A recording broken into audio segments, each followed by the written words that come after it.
नमस्कार दोस्तों, मैं परवीन खातोला राजगुरु नवोदय क्लासेज में आप सभी का स्वागत करती हूँ। तो प्यारे साथियों, हमारा टॉपिक चल रहा था प्रतिशत यानी परसेंटेज। तो उसमें काफ़ी बातें हमने कर ली है। तो आज की क्लास भी हमारे इस टॉपिक पर रहने वाली है, जो है मतलब जो भी हम वोट वगैरह जो डालते हैं तो वोटों की संख्या निकालने वाले पर्सन भी हमारे प्रतिशत में आते हैं, तो उनकी चर्चा करेंगे। और जो भी कुछ हमारे इस टॉपिक से रह गए हैं पर्सन जो एग्जाम पूछे जाते हैं उनकी भी हम चर्चा करेंगे। तो आइए आज की क्लास की शुरुआत करते हैं। तो हमारा पहला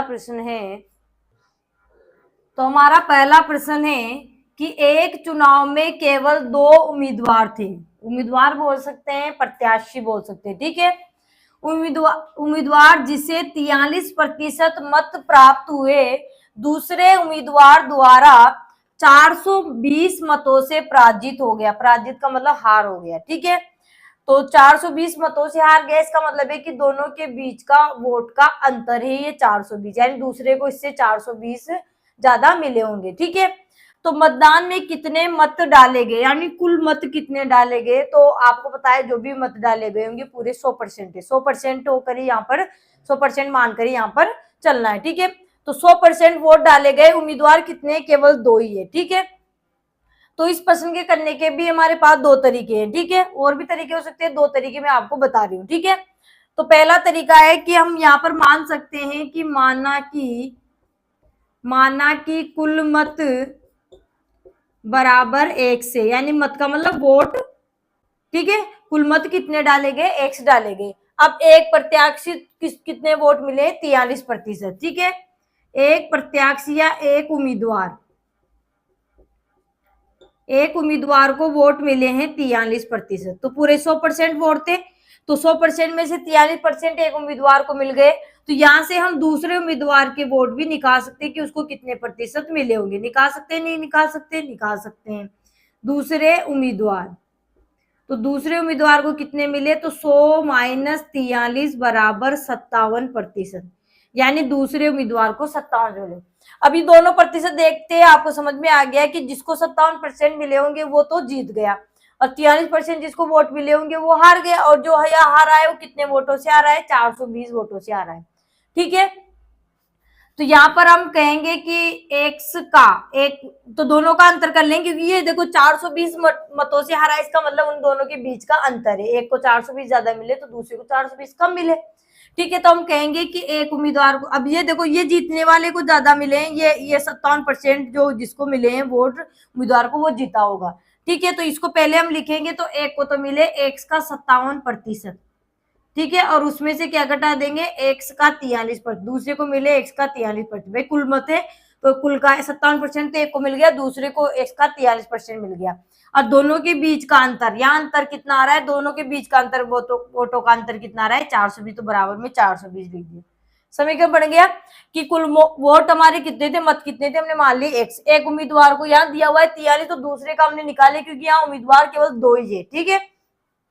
तो एक को 43% मिले, तो दूसरे को 100 माइनस 43, तो 57% हो गया, ठीक है। अब एक को 57 मिल गया और एक को 43 मिल गया, और दोनों के बीच के वोटों का अंतर कितना है, 420 है। तो हमने कहा कि पहले वाले जो मत है 57%, उसमें से दूसरे वाले मत का घटा लेंगे तो बराबर में 420 आ जाएंगे। दोनों के मतों का अंतर आ गया 420। अब इसको अब हम हल करते हैं। तो एक तरीका तो ये कि देखो इसमें भी एक्स है, इसमें भी एक्स है, तो एक्स को हम कॉमन ले लेते हैं, यानी बाहर ले लेते हैं। तो यहाँ कितना रह गया, 57%, ठीक है, माइनस यहाँ पर रह गया 43% और बराबर 420, ठीक है। तो एक्स और यहाँ कोई निशान नहीं, तो गुणा का है, ठीक है। तो गुणा, अब 57 में से 43% गए तो कितने बच जाएंगे, 14%। तो एक्स का 14% किसके बराबर है, 420 के बराबर है, ठीक है। तो एक्स बराबर कितना हो जाएगा, तो हम इसको इधर लेके आएंगे 14% को। तो 14% का मतलब है 14/100, 14/100 इधर लेके आएंगे तो क्या हो जाएगा, उल्टा हो जाएगा, 420 गुणा में 100/14, ठीक है। तो 14 से कट गया, 34 42 30 बार, 30 को 100 से गुना किया तो 3000, 100 को 30 से गुना किया तो कितना आ गया, 3000। यानी माना कि कुल मत एक्स माने थे हमने, तो एक्स का मान कितना आ गया, 3000, यानी डाले गए मतों की संख्या कितनी है, 3000 है। डाले गए मतों की कुल संख्या कितनी है, 3000 है, ठीक है। अब यहाँ से हम जीतने वाले या हारने वाले को पूछ सकते हैं, तो आराम से निकाल सकते हैं। x का मान हमारे पास 3000 आ गया।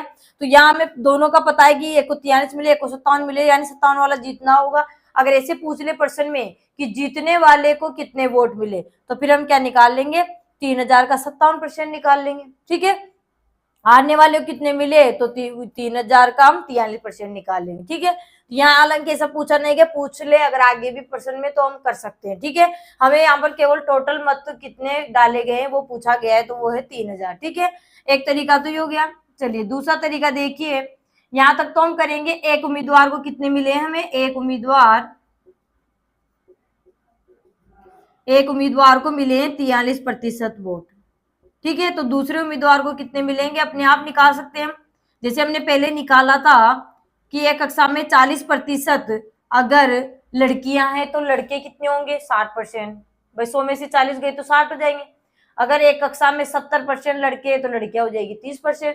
ठीक है, तो वैसे पूरा 100% मानकर हम चलते हैं। ठीक है, तो दूसरे उम्मीदवार को कितने मिले, 100 माइनस 43 बराबर 57%। ठीक है, 57% वोट मिले।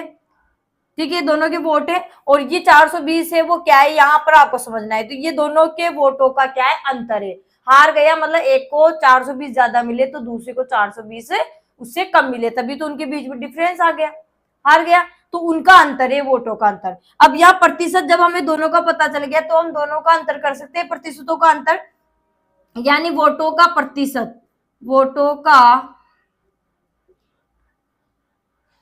का अंतर, वो भी किसमें, प्रतिशत, वोटों का अंतर प्रतिशत में।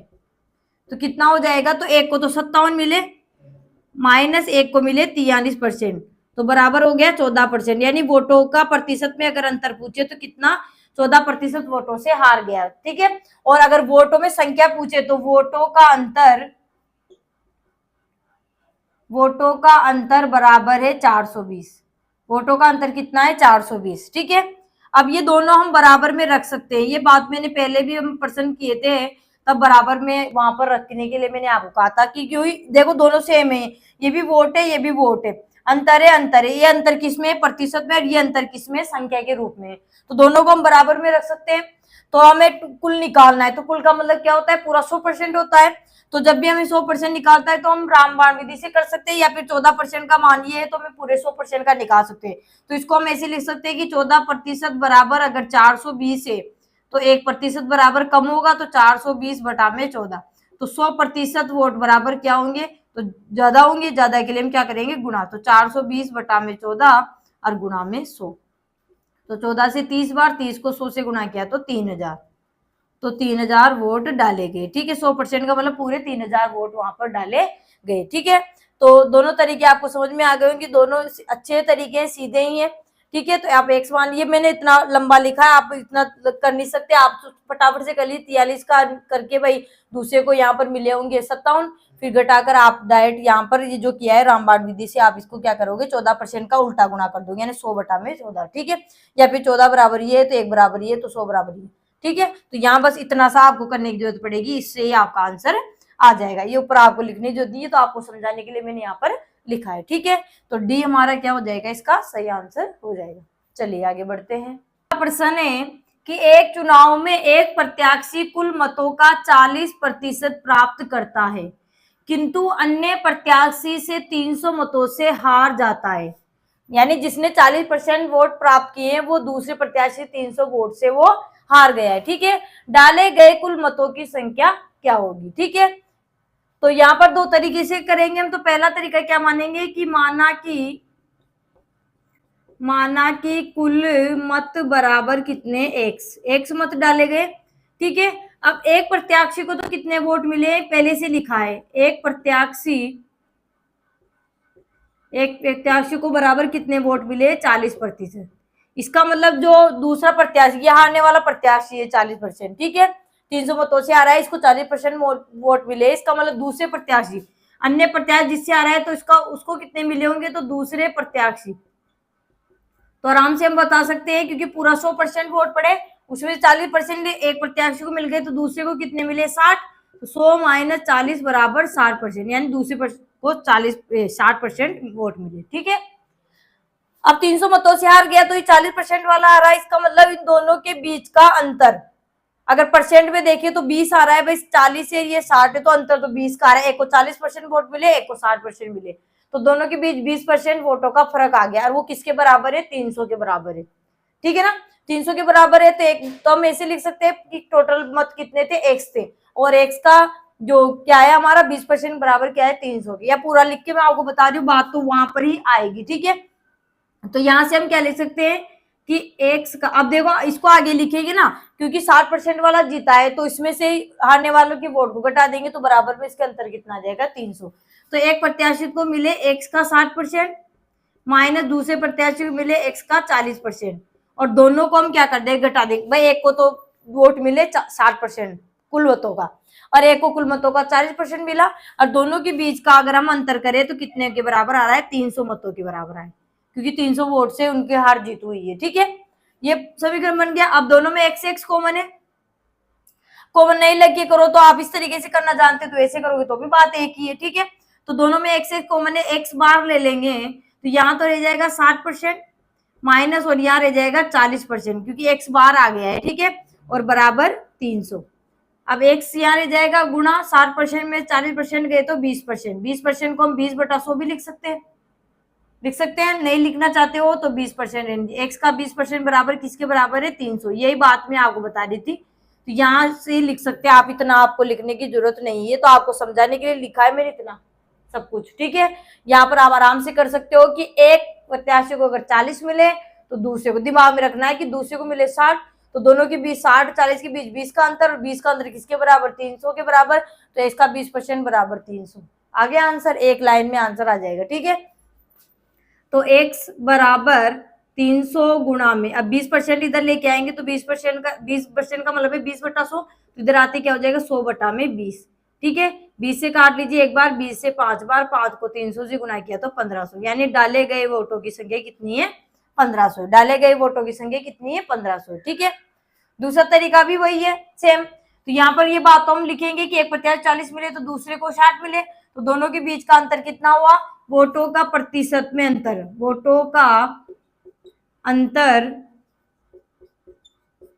प्रतिशत में, वोटों का अंतर प्रतिशत में कितना होगा, एक को तो 60 मिले और एक को कितने मिले, 40, तो 60 माइनस 40 बराबर 20।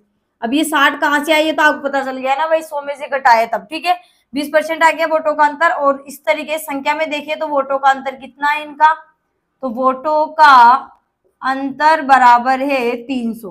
तो ये दोनों बात हम बराबर में रख सकते हैं, क्योंकि दोनों सेम है।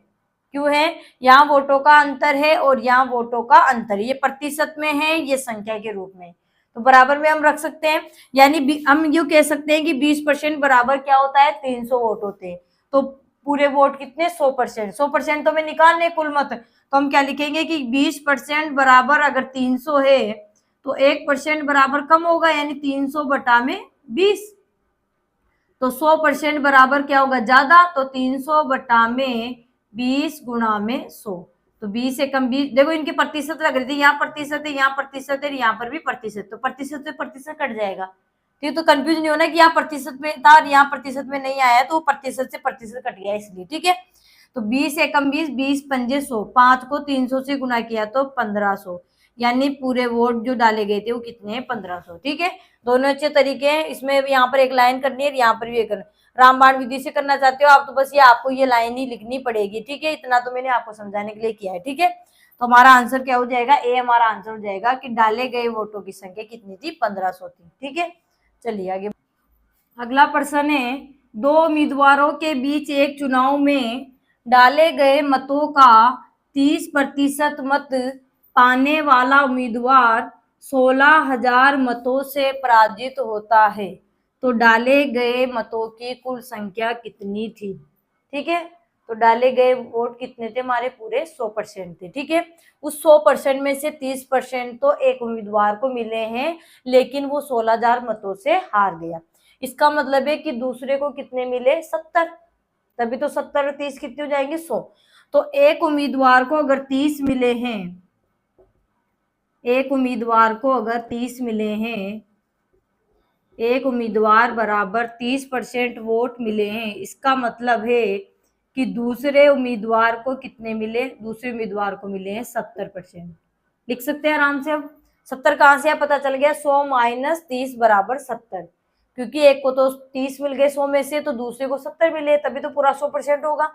अब जिसको 30% मिले हैं वो 16,000 मतों से हार गया। भाई ये तो जीतेगा 70% में, देख लीजिए 30 कम है 70 ज्यादा होते हैं, 70 वाला जीतेगा 30 वाला लेगा, और ये हारा कितने वोटों से, 16,000 मतों से। इसका मतलब है दोनों के बीच के मतों का अंतर कितना है, 16,000 है। और प्रतिशत में देखें तो इन दोनों के बीच का अंतर कितना आ रहा है, 40 आ रहा है। 70 माइनस 30 बराबर 40। ठीक है, तो एक तरीका तो हमने जाना है कि माना कि डाले गए वोट कितने, 1 से, माना कि मत बराबर 1 से, तो एक को तो मिल गया 1 का 70%, ठीक है, और एक को मिल गया 1 का 30%, ठीक है। और दोनों के बीच कितने का फासला रहा, तो हम घटा लेंगे, दोनों के बीच का अंतर रहा 16,000, दोनों के बीच के वोटों का अंतर कितना रहा, 16,000, ठीक है। अब इसको करेंगे, x यहाँ पर भी, x यहाँ पर, तो x कॉमन ले लेंगे, तो यहाँ क्या बच जाएगा, 70%। यहाँ से घटा कर भी आप डायरेक्ट लिख सकते हो, x का 40% लिख सकते हो, लेकिन पूरा लिख रही हूँ मैं यहाँ पे, और यहाँ रह गए 30%, ठीक है। तो x गुणा में 70 में 30 गए तो 40%, यहाँ बराबर में 16,000 लिखना है, ठीक है, बराबर में 16,000। तो x गुणा में 40 बटा में 100 ऐसे लिख लीजिए, नहीं तो डायरेक्ट ले जाइए, आपको पता है 40% का मतलब है 40 बटा 100, प्रतिशत थे नीचे 100, तो x बराबर यहाँ पर 16,000 हो गए, तो x बराबर क्या हो जाएगा, 16,000 गुणा में 100 बटा में 40। भाई 40 बटा 100 जाएंगे तो 100 बटा में 40, ठीक है। तो 1 जीरो से तुम्हारा 1 जीरो कट गया, 4 से 4 16 और 3 जीरो 4,000, 4,000 10 से गुणा किया तो 40,000, यानी डाले गए वोटों की संख्या कितनी है, कुल वोट कितने डाले गए, 40,000 वोट डाले गए, ठीक है। तो केवल आपको तो यही से करना है, ये वाली लाइन ही करनी है, ये वाली जो भी पहले मैंने आपको बताई थी, ठीक है। ये तो आपको समझाने के लिए बताया मैंने, आप समझ गए होंगे, तो अब आपको यहाँ तक से ही करके आप कर सकते हैं आराम से, ठीक है। दूसरा तरीका क्या, कि वोट एक को 30 मिले तो दूसरे को 70 मिले, पता चल गया, तो वोटों के बीच का अंतर, वोटों का अंतर प्रतिशत में, वोटों का अंतर प्रतिशत तो कितना है, तो 70 माइनस 30 बराबर 40, ठीक है। वोटों के, दोनों प्रत्याशी के वोटों के अंतर कितना आ रहा है, 40% का अंतर आ रहा है, ठीक है। 100 में से 30 करके या 70 मत कर दोगे तो गलत हो जाएगा, एक को 30 मिले और दूसरे को 70 मिले, तो इन दोनों के वोट के बीच का अंतर है, देखो यहाँ लिखा है ना, तो 70 में 30 गए तो 40% आ गया। और इस तरीके से वोटों का अंतर अगर संख्या में देखें तो वोटों का अंतर बराबर है 16,000, तो ये दोनों बात बराबर है। अगर परसेंट में पूछे कि वोटों के बीच कितने का अंतर रहा परसेंट में, तो 40%, और आप बोले कि संख्या में कितने रहा, तो 16,000 वोट रहा, ठीक है। तो दोनों बात एक ही है, ये प्रतिशत में, ये संख्या में, ठीक है। तो इसको हम बराबर में रख सकते हैं कि 40% वोट बराबर 40% का मान अगर 16,000 है, तो 1% का मान तो कम होगा, कम के लिए भाग, तो 16,000 बटा में 40, तो 100% का मान तो क्या होगा, ज्यादा, तो 16,000 बटा में 40 गुणा में 100, 1 जीरो से 1 जीरो कट गया, 4 से 4,000 और 4,000 को 10 से गुणा किया तो 40,000, ठीक है। तो 40,000 वोट डाले गए, ठीक है। तो डी हमारा क्या हो जाएगा, इसका सही आंसर हो जाएगा। चलिए अगला प्रश्न है, एक आयत की लंबाई में 20% की वृद्धि तथा चौड़ाई में 20% की कमी की जाती है, तो क्षेत्रफल में कितने प्रतिशत की कमी या वृद्धि होगी, ठीक है। इस प्रकार जब प्रश्न आपके पास आयत का आए या वर्ग का आए, उसकी भुजा में या आयत की लंबाई चौड़ाई में वृद्धि कर दी जाए या कमी कर दी जाए, तो ऐसे प्रश्नों को करने का एक शॉर्ट तरीका है, उससे आप करोगे तो बहुत ही आसानी से आपका सवाल हल हो जाएगा। नहीं तो फिर आपको मानकर इसको करना पड़ेगा कि माना कि लंबाई इतनी है, चौड़ाई इतनी है, फिर पहले क्षेत्रफल निकालेंगे, फिर बाद में बाद वाला क्षेत्रफल निकालें, फिर उन दोनों को देखेंगे कितना ज्यादा है या कम है, तो वही कमी या उनकी वृद्धि होगी, ठीक है। तो इसके लिए एक छोटा सा फॉर्मूला है, वो आपको याद रखना है। आयत तो सबको पता होगा, आयत किसे कहते हैं, तो जिस चतुर्भुज की आमने सामने की भुजाएं बराबर होती है उसे हम आयत कहते हैं, और जो वर्ग होता है उसकी चारों भुजाएं क्या होती है, बराबर होती है, ठीक है। तो ये ऐसे प्रश्न वर्ग से और आयत से दोनों से हमारे आते हैं। तो अभी फिलहाल हम आयत की बात कर रहे हैं। तो ऐसा चतुर्भुज जिसकी या चार भुजाओं से घिरी हुई ऐसी बंद आकृति जिसकी आमने सामने की भुजाएं क्या होती है, बराबर होती है, उसे भी हम क्या कहते हैं, आयत कहते हैं। ठीक है, तो यहाँ पर कमी हो या वृद्धि, कमी और वृद्धि प्रतिशत दोनों के लिए, कमी हो और वृद्धि हो, ये तो हमें आंसर आने के बाद ही पता चलेगा कि वृद्धि हो रही है या कमी हो रही है। ठीक है, लेकिन सूत्र एक ही होगा, कमी हो या वृद्धि हो एक ही सूत्र होगा। ठीक है, क्या सूत्र होगा, 100 प्लस माइनस ए और 100 प्लस माइनस बी बटा में 100। ठीक है, ये हमारा होगा। अब देखो, किसी भी आकृति का जो क्षेत्रफल होता है वो पूरा 100% होता है, ये तो हमें पता है, पूरा क्या होता है, 100% होता है। ठीक है, कोई भी वस्तु ले ले, उसकी कीमत हो तो अपने आप में उसका क्या है, पूरा 100%, क्योंकि ये बात हमारे, फिर हम नेक्स्ट जो टॉपिक स्टार्ट करेंगे लाभ हानि, ठीक है, उसमें भी हमारी ये 100% वाला फॉर्मूला काम में आएगा, तो इसको तो आपको ध्यान में ही रखना है। ठीक है, अब देखिए यहाँ प्लस माइनस मैंने इसलिए किया है क्योंकि अगर वृद्धि होती है, लंबाई चौड़ाई या भुजा में वृद्धि होती है तो आपको प्लस करना है। ठीक है, और कमी होती है तो आपको क्या करना है, माइनस करना है।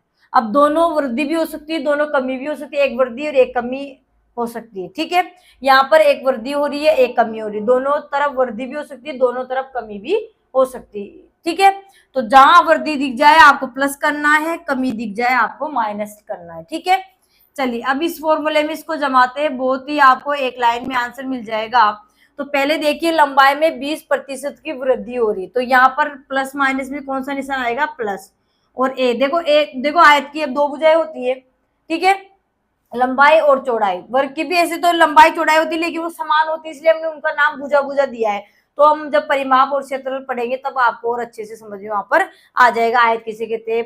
ठीक है, यहाँ पर प्रतिशत में प्रश्न था इसलिए मैंने इसको यहाँ प्रतिशत में लिया है। ठीक है, तो यहाँ पर क्या आ जाएगा, प्लस में 20, ब्रैकेट का निशान, फिर ब्रैकेट 100। अब देखिए यहाँ पर आगे देखिए, चौड़ाई में 20% की कमी की जाती है, कमी हो रही है तो कमी में कौन सा चिन्ह आएगा, माइनस का। ठीक है, तो यहाँ माइनस के 20, संख्या अलग अलग भी हो सकती है, यहाँ 20 से 20 या सेम है तो कोई दिक्कत नहीं है, अलग अलग 20, 30, 10, 20 जो भी है, कोई सी भी हो सकती है। आपको बस इस पे ध्यान देना है कि वृद्धि है तो प्लस का चिन्ह, प्लस का साइन लगाना है, कमी है तो माइनस का साइन लगाना है। ठीक है, और बटा में 100। अब हल करेंगे, इसको हल करना आता है हमें, तो 100 में 20 जोड़े तो कितने हो गए, 120। यहाँ ब्रैकेट के बाहर कोई निशान, इसका गुणा का, 100 में से 20 गए तो कितने बच गए, 80, और बटा में 100।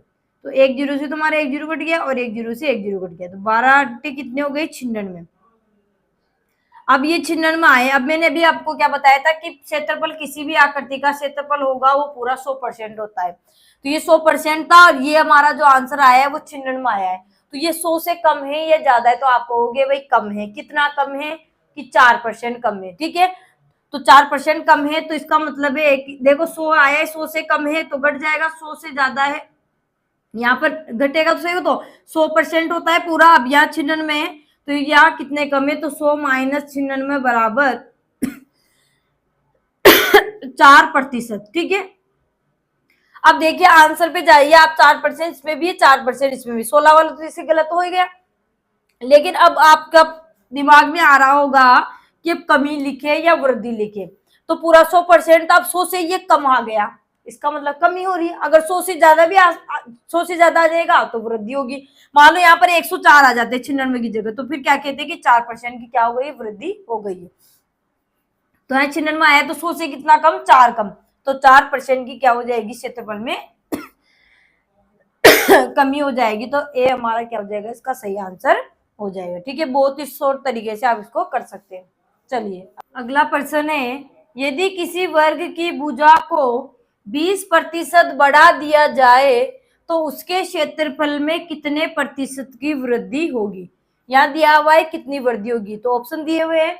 ठीक है, अब ये वर्ग है तो इसके लिए भी वही फॉर्मूला हम काम में लेंगे जो अभी हमने आयत के लिए लिया था। ठीक है, अब देखिए वर्ग क्या होता है, वर्ग की आप चारों जो भुजाएं होती है वो क्या होती है, बराबर होती है।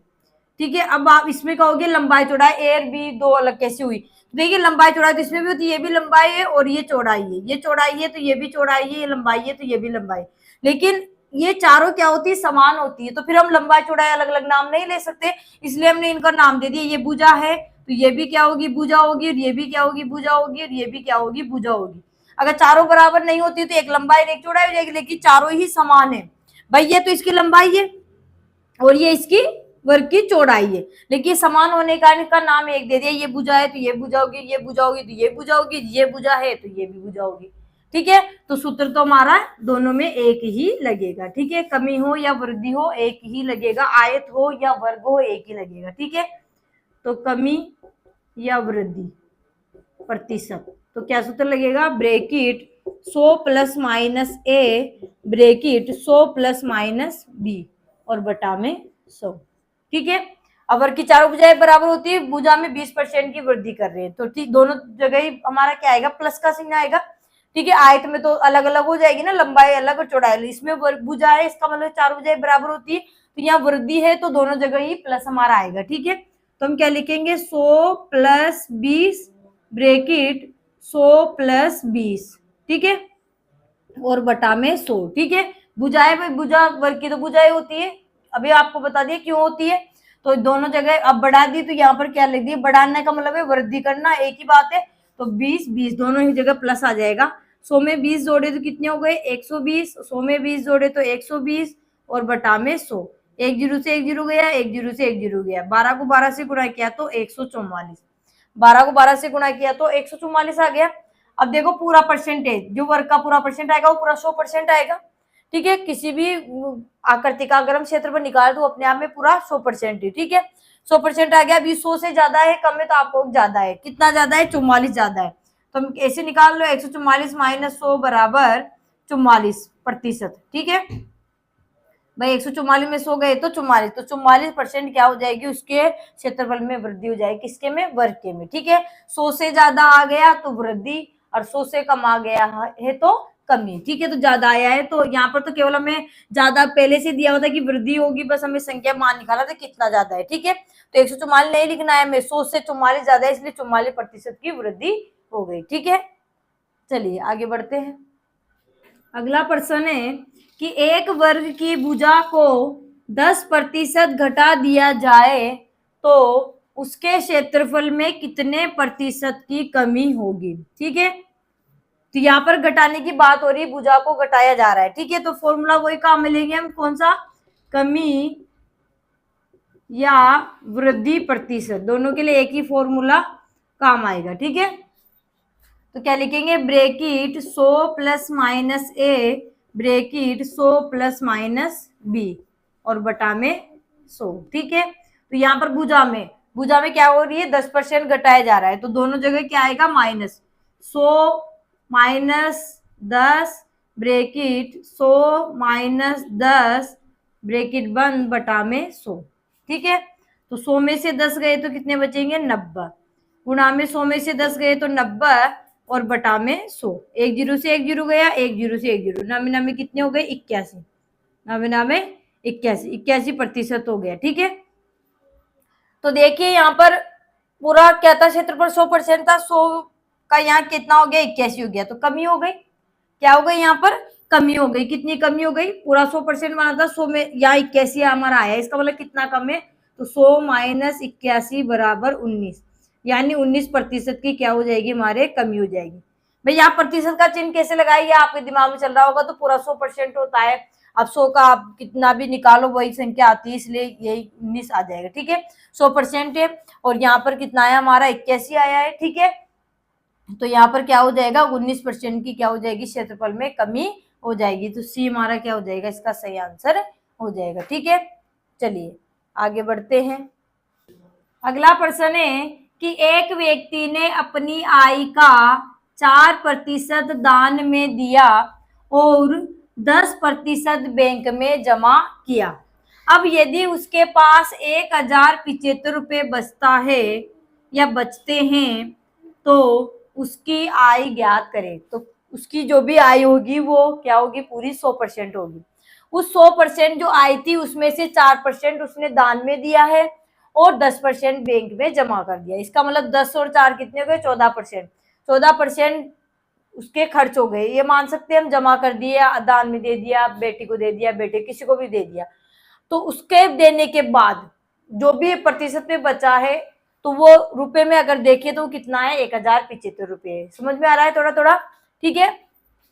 तो देखिए दान में कितने दिए हैं, दान में दिए हैं 4%। बैंक में कितना जमा किया है, बैंक में किया है 10%।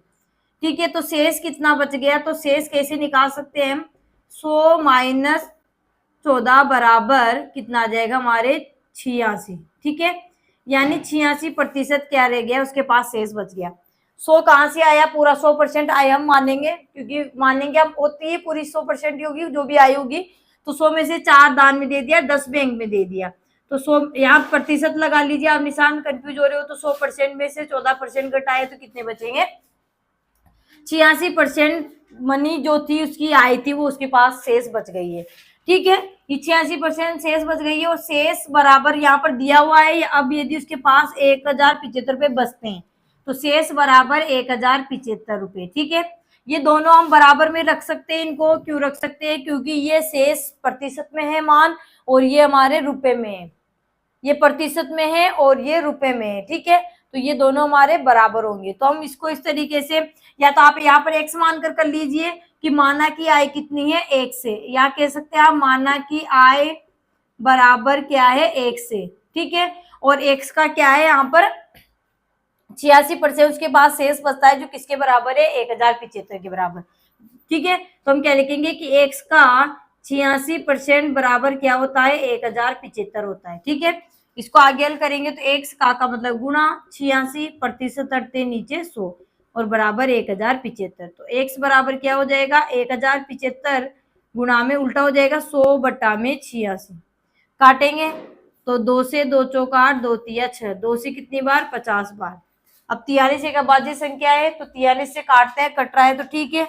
तो 43 दूनी 86, 43 दूनी 86 और कितने बच जाएंगे यहाँ पर 86, 14 और 7 21 है ना, 21 बच जाएंगे तो 215 हो गए। तो 46, 5 से 5 15, 5 20 21, तो 5 बार कट जाएगा, 43 पंजे 215, तो 25 बार कट गया। 25 को अगर हम 50 से गुणा करते हैं तो 25 पंजे 125 और 1 जीरो, यानी 1250 पे एक सबने जो आय मानी थी वो क्या आ गई, इसकी 1250 आ गई। यानी उसके पास कितनी आई थी, उस व्यक्ति के पास 1250 रुपए उसकी आई थी। अगर आपसे अब ये पूछ ले कि उसने दान में कितने रुपए दिए, तो फिर आप आराम से 1250 आपके पास आय आ गए, 1250 का आप 4% निकालिए।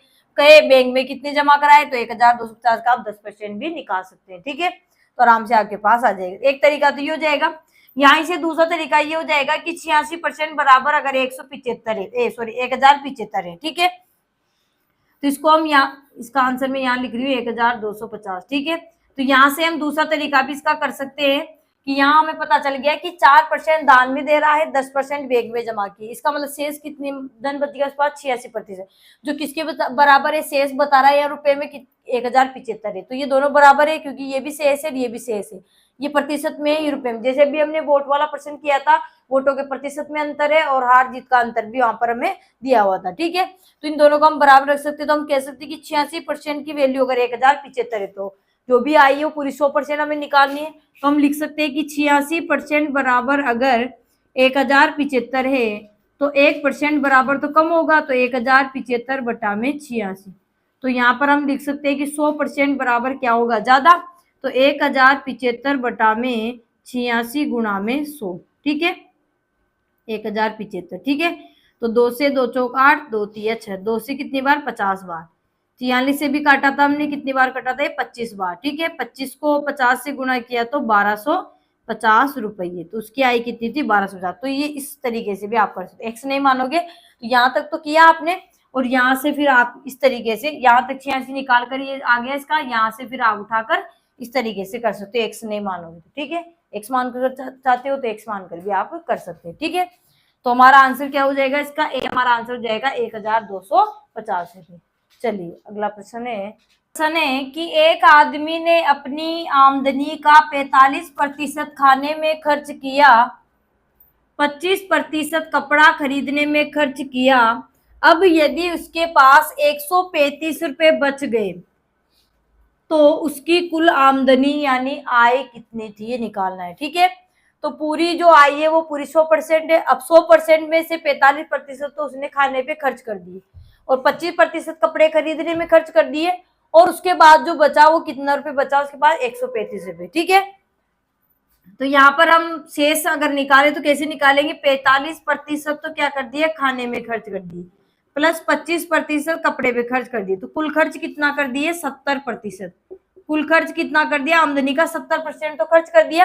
45% तो खाने पे खर्च कर रहा है, 25% कपड़े, पूरा 70% खर्च कर दिया।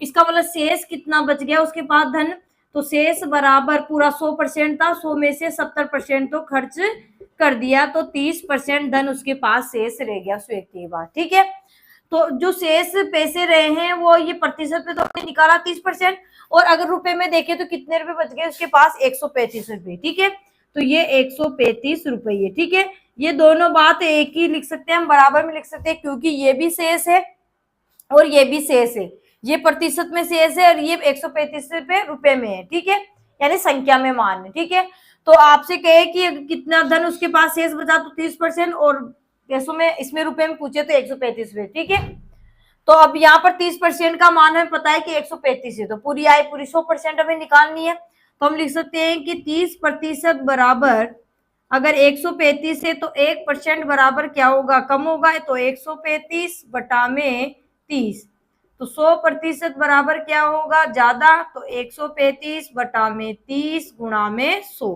ठीक है, प्रतिशत लगा दो आप यहाँ पे, कोई दिक्कत नहीं है, प्रतिशत से तो प्रतिशत हमारा कट जाएगा। ठीक है, एक जीरो से हमारा एक जीरो कट गया, 3 से कितनी बार कट गई है, 3 से 45 बार। ठीक है, 3 चौक 12, एक बच गया 15 हो गया, तीनों पंजे 15, तो 45 को जब हम 10 से गुणा करेंगे तो 450, तो उसकी कुल आय कितनी थी, 450 थी। ठीक है, तो यहाँ बी हमारा क्या हो जाएगा, इसका सही आंसर हो जाएगा 450। ठीक है, तो प्यारे साथियों, आज हमने प्रतिशत से संबंधित प्रश्नों को समझा है और जाना है। आई होप आपको प्रश्न समझ में आए होंगे, क्योंकि ऐसे प्रश्न एग्जाम में पूछे जा चुके